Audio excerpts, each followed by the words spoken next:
Alright, y'all. Hope you guys are ready to learn the switch statement, a very cool way, and see that you can pretty much take a variable and test it against several different possibilities or options. Now, this is kind of the same as an if, else statement, but it's a lot cleaner syntax, and you can do a couple different and cool things with it as well. So, in this example, I'm just going to be taking a grade, like a student's grade, A, B, C, D, or F, and using that to test because we know we have limited options. It could only be equal to one of those 5 letters. So let's do that right now. So char grade, set this equal to C. And now here is the syntax for the switch statement. You type the word switch, and then right after it, you type what you're going to be testing. So what is the variable that can have those possibilities? Well, it's grade. It can have one of 5 possibilities, which is the letters A, B, C, D, and F. So in between curly brackets, in between these are where we're going to be explicitly writing all of those possibilities that could have. So in order to do that, we use kind of a weird syntax. We type the word case, hit a space, and then type the value that it could possibly be equal to.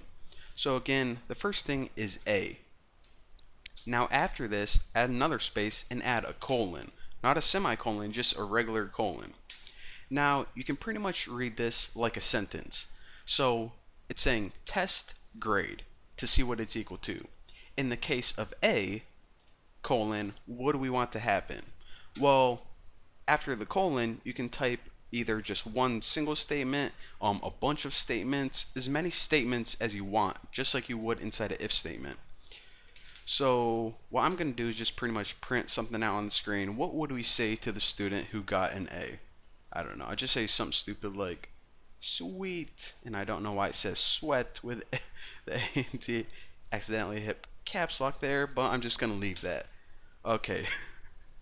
So apparently if the student got an A, we're going to yell sweat to them. Why? I don't know. Who the heck cares? Now, after this, under the statement right here, I'm going to add the keyword break. And once I get done with this entire switch statement, I'm going to explain to you guys why I did that. Because if I just say it right now, it's not going to make sense. So this is what you do if the student gets an A. Yell sweat to them and then just add this keyword break, whatever that does. So on the next line, we need to build another case. So in the case of B, we need to print out something else other than sweat. We'll say, could have tried harder. We got to be rough on the kid. That's parenting 101. Don't take it easy on them. Never. Okay, so now, got a couple other ones to take care of. C.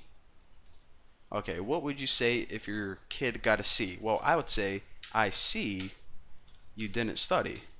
And that is why I am not dad, because I wouldn't make a very good one. Because I would always use puns when I should be, actually having a conversation with them.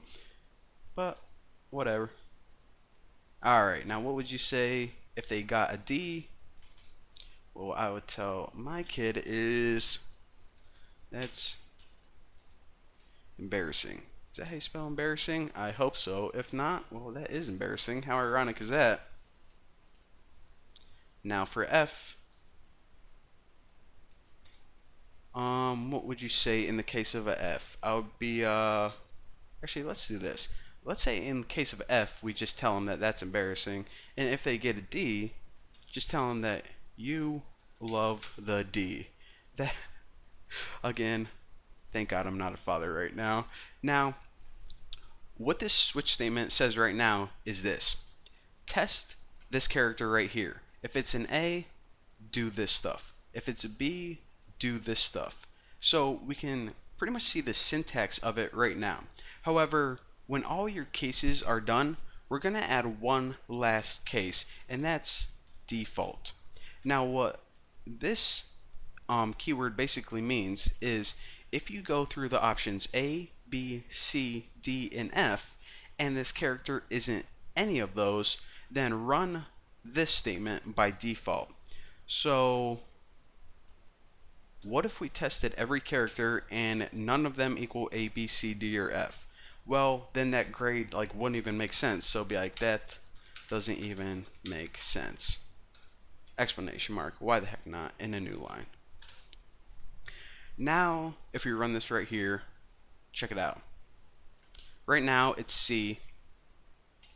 So it said, okay, I'm going to test this. In the case of A, print this out. Well, it's not A, it's not B, it's C. So what do you want me to do since it's equal to C? Well, just print this out. I see you didn't study, which it did right here, and then break. So if we added something else like, I don't know, what's even not a letter, like P, and then we ran this, what this program is going to pretty much read like is, okay, you want to test the grade, is it equal to A? Nope. B? Nope. C, D, F? Nope. So by default, if none of these cases are true, then this is what you want me to do. And it just says that doesn't even make sense because P is not a grade, so that's what happened. So the only other thing we need to figure out right now is what the heck does this break statement mean? So let me go ahead and type B in there so we, forget about the P, and check this out. What this break statement means is just like a loop, it pretty much breaks out of it or discontinues it early. Now, why would we want that? Well, it pretty much is good for speed, and well, let me tell you what it does first. The reason that we want to break early is because we found our answer. There's no need to test if it's C, D, or F. Once we found the case we're looking for, why would we even want to run these? Because we know they're not going to occur. So what break does is say, okay, once you find it, skip over all of these and continue. Pretty much just helps you save memory and makes your program run a little bit faster. So that's what the break does. Again, you already know the break keyword, so you probably already understand it. So hopefully now you guys got a pretty good grasp on the switch statement. And in the future tutorials, I'm going to be showing you guys another way that this is incredibly useful. But for now, I actually have nothing to say. So thank you guys for watching. I'll see you later.